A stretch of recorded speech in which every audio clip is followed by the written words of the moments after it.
Buy these products with the best deals and offers from the YouTube shopping list. Tap on the screen and click View Products to know more. Redmi Note 12 Pro Plus versus Realme 10 Pro Plus के साथ तो comparison हमने कर लिया, Note 12 Pro से भी कर लिया, 11 Pro Plus के साथ भी कर लिया, 9 Pro Plus के साथ भी टेस्ट कर लिया, Infinix Zero Ultra अभी शिपमेंट में है, उसके साथ भी हम टेस्ट कर लेंगे। Note 12 Explorer के साथ भी हमने टेस्ट कर लिया, कैमरा एक्जैक्टली सेम है, कोई डिफरेंस नहीं है। लेकिन दो एक्साइटिंग बात यहाँ पे आपको क्या दिखाई पड़ी कि iPhone 14 Pro Max और Galaxy S22 Ultra के साथ भी लोग कंपैरिजन सर्च कर रहे हैं। अब लोग सर्च कर रहे हैं, दैट मीन्स गाइस हमें भी टेस्ट करना चाहिए।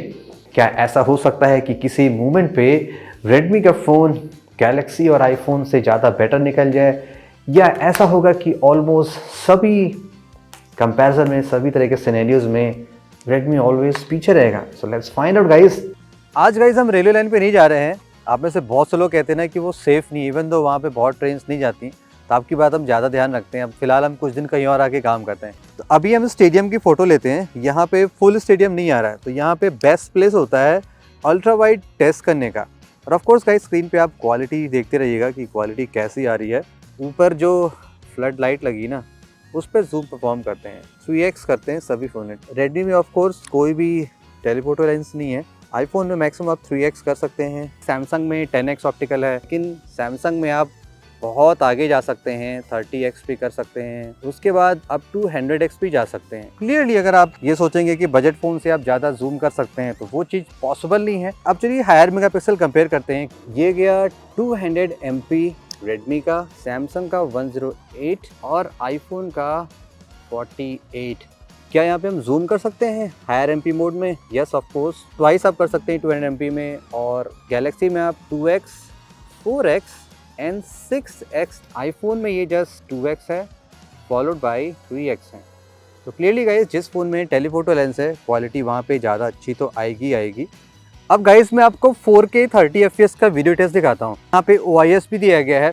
तो against the best camera phone Galaxy and iPhone कैसी क्वालिटी आती है, तो वीडियो स्टेबलेशन कितना स्मूथ है आप थोड़ा सा अंदाज़ा लगा लीजिएगा। लेट्स सी जूमिंग कैपेबिलिटी कितनी बेटर है 4K वीडियो में। अगर मैं यहाँ पे मैक्सिमम जूम करूँ, आई डोंट नो मैं 6x जूम किया हूँ, लेकिन फिर भी जैसे मुझे लग रहा है ना कि सब्जेक्ट थोड़ा दूर है। आप देखो यहाँ पे 6x यहाँ पे दे रखा है, तो यहाँ पे देखो कि लाइट काफ़ी दूर फिर भी फील हो रही है। नॉट श्योर कंपनी ने किस तरह का इम्प्लीमेंटेशन यहाँ पे कर रखा है, कुछ तो मुझे यहाँ पे फेक लग रहा है, बिकॉज गैलेक्सी और आईफोन में बराबर आ रहा है जूम करने पे, लेकिन यहाँ पे कुछ अलग सा आ रहा है। खैर कंपनी कर सकती है। रेडमी के बजट फ़ोन में, और आप कोई भी बजट फ़ोन ले लें, 4K 60 मिलना बहुत मुश्किल होता है, बिकॉज CPU सपोर्ट नहीं होता है। अगर आप किसी ऐसे फ़ोन में आते हैं जिसमें स्नैपड्रैगन 8 सीरीज़ तक का है, तो वहाँ पे आपको 4K 60 मिल सकता है, राइट। सो 4K 60 तभी बेटर है जब आप थोड़े से स्टिल वीडियोज़ बनाते हैं। मूव करेंगे तो OIS आपको प्रीमियम फ़ोन्स में तो अच्छा मिलेगा, लेकिन बजट फ़ोन्स में अच्छा नहीं मिलेगा। तो ये कोई डील ब्रेकिंग फीचर नहीं है, just as reference, right guys. अब ये फुल HD 60 FPS है। फ्रंट कैमरे से हम रिकॉर्ड कर रहे हैं। रेडमी मैक्सिमम आप फुल HD 60 बना सकते हैं। अब ये चीज़ स्टेप अप होना चाहिए। आपको इस प्राइस रेंज में 4K 60 भी मिल सकता है। अब ये गाइस 4K 60 है, ओके। सो अभी मैं आपको थोड़ा सा वॉक करके दिखाता हूँ कि फ्रंट कैमरे से अगर आप ज़्यादा रेजोल्यूशन के वीडियोस बनाते हैं, लाइक कहीं भी आप पोस्ट करते हैं, रील्स टाइप की स्टफ आप समझ गए, तो ज़्यादा रेजोल्यूशन बेटर होता है। आउटडोर के गाइस अपने बहुत सारे शॉट्स तो देख लिए, और कुछ अच्छी बातें भी पता चली हैं, कुछ और बातें बतानी रह गई, जैसे कि कलर एक्यूरेसी कैसी है, और कंक्लूजन में कि जो जितने फोटोज हमने लिए उसमें रिजल्ट्स कैसा निकल के आ रहा है। सेंसर्स का देखिए फ़र्क पड़ता है। जो लेटेस्ट सेंसर है 200 MP का, उसमें थोड़ा सा तो एडवांटेज होता है, लाइक फोकसिंग डिस्टेंस का फ़र्क पड़ता है, और फोकसिंग का भी फ़र्क पड़ता है, कितना फास्ट फोकस कर सकता है। लेकिन CPU गाइस बहुत मैटर करता है। आईफोन में काफ़ी पुराना 48 MP का सेंसर है, जो 2-3 साल पहले यूज़ हो चुका है, और गैलेक्सी में 108 MP, लेकिन और भी बहुत सारे यहाँ पे आप देख सकते हैं कैमरा सेंसर्स लगाए गए हैं।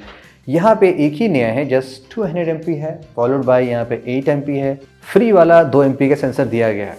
कलर एक्यूरेसी की बात करें तो यहाँ पे थोड़ा सा आपको डिफरेंस ऑलरेडी नज़र आ जाएगा। तो सैमसंग में कलर आप जानते हैं थोड़े से वाइब्रेंट ज़्यादा होते हैं, और हल्का सा आप कह सकते हैं बूस्टेड कलर ज़्यादा आता है। आईफोन में थोड़ा सा नेचुरल कलर दिया जाता है। जो लेटेस्ट सेंसर है 200 MP और 108 MP, वो थोड़ा सा सब्जेक्ट के ज़्यादा क्लोज जा सकते हैं, और आईफोन में बहुत क्लोज नहीं जा सकते हैं। और आपको थोड़ा सा पीछे एडजस्ट करना पड़ेगा, लेकिन ऐसा नहीं कि आईफोन में कुछ खराबी है, इसके पीछे एक बहुत बड़ा कैच है। अब जितना फास्ट सीपीयू होता है सो फोटोज़ उतनी बेटर और डिटेल में कैप्चर होती हैं। जैसे कि आप बायोनिक सीपीयू जानते हैं जो एप्पल के होते हैं, 15 बायोनिक कितना फास्ट है, तो यहाँ पे फोकस सुपर एक्यूरेट। अगर आप काफ़ी जल्दी में फोटोग्राफ्स लेते हैं तो आईफोन में शॉट्स बहुत ही अच्छे कैप्चर होते हैं। नोट 12 प्रो प्लस में आपको 8 MP का अल्ट्रा वाइड सेंसर मिलता है और 2 MP का मैक्रो है। अदर इन 2 फोन्स में आपको एक dedicated better ultra wide lens दिया जाता है जो कि 8 MP का नहीं है। देखिए आउटडोर में आपने रिजल्ट्स देख लिए कि क्वालिटी का फ़र्क कैसा पड़ रहा है। सेंसर अच्छा होता है तो रिजल्ट्स और अच्छे आते हैं। तो रेडमी वाले फ़ोन में आपको डिटेल्स उतनी अच्छे नहीं मिलेंगे अल्ट्रा वाइड में, लेकिन एक एडवांटेज नोट 12 प्रो प्लस में आपको ये मिलेगा कंपैरिजन टू आईफोन और गैलेक्सी के, कि यहाँ पे जो मेगापिक्सल आपको मिल रहे हैं 200 MP वर्सेस 108 वर्सेस 48, उसमें डिफरेंस काफ़ी है। तो उसका एडवांटेज ये होगा कि अगर आप 200 MP मोड में कोई फ़ोटोग्राफ लेते हैं, देन अगर आप उस फ़ोटोज़ में जूम करेंगे क्रॉप करने के लिए, देन आपको ज़्यादा बेटर डिटेल्स मिल जाएंगे 200 MP में। तो एक फीड तो आपको देगी जहाँ पे रेडमी ने फाइनली आईफोन और गैलेक्सी को थोड़ा सा पीछे छोड़ दिया। लेट्स टॉक अबाउट गाइस कि स्किन टोन और ह्यूमन फेस में डिटेक्शन कितना बेटर है। अब यहाँ पे सॉफ्टवेयर की एल्गोरिथम थोड़ा सा बेटर रोल प्ले करती है। आईफोन और गैलेक्सी में आपको जो एक्यूरेट कलर रिप्रोड्यूस होते हैं वो ज़्यादा बेटर होते हैं। कलर प्रोड्यूस हो रहे हैं क्लॉथ के, वो उतने सुपर एक्यूरेट नहीं है जितना कि आपको गैलेक्सी और आईफोन में दिख रहा है, जो कि काइंड ऑफ आप 95% प्लस एक्यूरेट मान सकते हैं। और इवन अगर हम स्किन टोन देखेंगे तो यहाँ पे ब्यूटिफिकेशन तो आप नहीं कह सकते, लेकिन थोड़ा सा कलर चेंज हो गया है। व्हीटिश कलर नहीं दिखाई पड़ रहा है रेडमी में, जबकि आईफोन और गैलेक्सी में ट्रू स्किन टोन जो हो रहा है व्हीट कलर का वो नज़र आ रहा है। जैसा आप देखते हैं वैसा कलर यहाँ पे ज़्यादा प्रोड्यूस हो रहा है। तो ऑफकोर्स इसमें जैसे मैंने आपको पहले बताया क्या रेडमी में ब्लर लेवल बहुत ही ज़्यादा, मैंने जस्ट डिफ़ॉल्ट पे रखा है, कुछ मैंने चेंज नहीं किया है, जबकि आईफोन और गैलेक्सी में काफ़ी क्लोज कॉल है। अब यहाँ पे गाइस आपका पर्सनल प्रेफरेंस हो सकता है कि आपको आईफोन का शॉट अच्छा लग रहा है या गैलेक्सी का अच्छा लग रहा है। मुझे दोनों ही काइंड ऑफ बहुत ही क्लोज नज़र आ रहे हैं। On the complete low light result कैसे आ सकते हैं? अब जो सबसे लेटेस्ट सेंसर होता है उसमें कुछ ना कुछ तो इम्प्रूवमेंट्स किया जाता है प्रीवियस जनरेशन के सेंसर से। तो अगर हम जस्ट स्टिल नाइट मोड की फोटोग्राफ लेते हैं without turning on the night mode, जो आजकल बहुत से सभी फोन्स में होते हैं, तो यहाँ पे रिजल्ट देखेंगे तो आपको थोड़ा सा सेटिस्फैक्शन होगा। Redmi Note 12 Pro Plus surprisingly काफ़ी अच्छा परफॉर्म कर रहा है कंप्लीट जीरो लो लाइट में against iPhone and the Galaxy के। तो अगर हम कंप्लीट नाइट मोड ऑन करते हैं रेडमी में और गैलेक्सी में, तो वहाँ पे आप डिफरेंस देख सकते हैं, काफ़ी बढ़िया शॉट निकल के आ रहा है दोनों फ़ोन में। तो लो लाइट की जो परफॉर्मेंस है वो रेडमी के फ़ोन में थोड़ी सी इंप्रेसिव दिखाई पड़ रही है। वैसा नहीं कि ये ज़्यादा बेटर, लेकिन काफ़ी क्लोज कॉल है। तो यहाँ पे भी हम प्लस पॉइंट देखें रेडमी को, बिकॉज कम प्राइस होने के बावजूद भी यहाँ पे लो लाइट फोटोग्राफ काफ़ी अच्छे निकल के आ रहे हैं compare to iPhone and Galaxy के। Let's talk about guys 2 MP macro sensor. क्या ये फालतू के लिए दिया गया है? क्या इसका कोई एडवांटेज था कि नहीं था? देखिए ऐसा नहीं कि बजट फ़ोन्स में या मिड रेंजर में अल्ट्रा वाइड और मैक्रो का इम्प्लीमेंटेशन होता नहीं। अगर आप कुछ फ़ोन्स देखेंगे जैसे कि मोटोरोला H30 जो कि इससे कम प्राइस में मिल जाएगा, और 30,000 के रेंज में iQOO के फ़ोन देखेंगे जहाँ पे अल्ट्रा वाइड के थ्रू ही मैक्रो लिया जाता है। तो रिजल्ट्स आपने देख लिए। ऑफ कोर्स आईफोन और गैलेक्सी में काफ़ी better mind blowing closeup shot आप ले सकते हैं, जबकि रेडमी में ऐसा नहीं, जस्ट 2 MP है तो उसकी क्वालिटी लाइक वैसी हुआ जैसे हमने 2005 में नोकिया N70 देखा था, वही वाला सेंसर अभी भी यूज़ किया जाता है। 17 साल पुरानी टेक है जो अभी भी कैरी फॉरवर्ड की जा रही है। चलते चलते गाइस सेल्फी की भी बात कर ही लें कि सेल्फी क्या कमाल की है कि नहीं है। अगर आप रेडमी के फ़ोन की सेल्फी यहाँ पे देखेंगे तो आपको थोड़ा सा यहाँ पे वाइट बैलेंस बहुत बढ़ा हुआ दिखाई पड़ेगा, यानी कि एक्सपोजर काफ़ी ज़्यादा दिखाई पड़ रहा है। सेम मोमेंट पे सेम टाइम पे तीनों फोन से शॉट लिया गया है। यस फोकल लेंथ का फ़र्क पड़ेगा क्योंकि सेंसर्स अलग अलग हैं, तो कितने डिस्टेंस से आप फोटोज़ ले सकते हैं। यहाँ पे जस्ट स्टिल एक सिंगल डिस्टेंस है, लेकिन आईफोन और गैलेक्सी में आप थोड़ा सा अल्ट्रा वाइड और क्लोजअप तरह का सेल्फी भी ले सकते हैं। बाकी स्किन टोन भी आप चेक कर सकते हैं कैसा आ रहा है। अगेन सेल्फी डिपार्टमेंट में कलर्स थोड़े से चेंज होते नज़र आ रहे हैं रेडमी में। पोर्ट्रेट शॉट का इम्प्लीमेंटेशन भी तीनों फ़ोन में नियरली अच्छा दिख रहा है, लेकिन रेडमी में थोड़ा सा वाइट बैलेंस बढ़ा हुआ दिखाई पड़ रहा है, थोड़ा सा सफ़ेद सफ़ेद ज़्यादा आपको इफेक्ट फील होगा।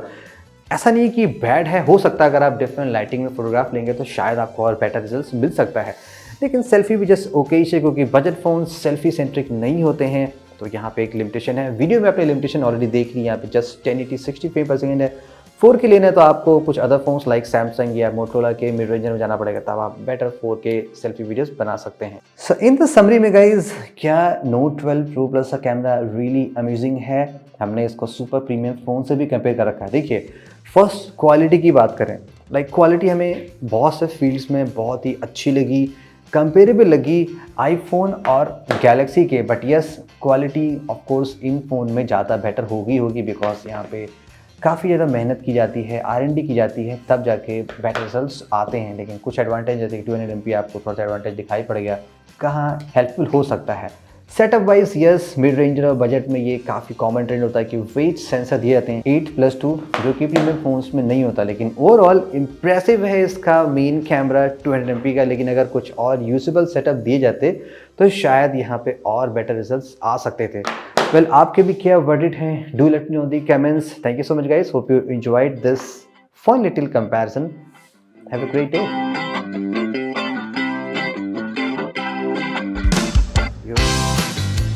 अभी मैं उधर से चल के आऊँ कि कैसे आऊँ, क्योंकि मेरे फेस पे तुम लोग इधर सामने से रहोगे ना।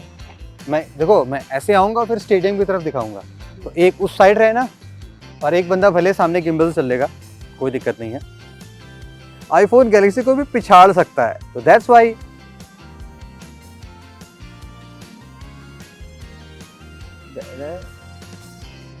Unwanted and important camera comparison भूल गया था बीच में। तुम लोग ये बस ये शॉट लेते रहे ना, जैसे मैं अगर मैं कुछ बोलूंगा तो वो दिखा देना। अभी गाइस मैं यहाँ पे, तुम ऐसे दिख सकता है इसमें जूम करके कुछ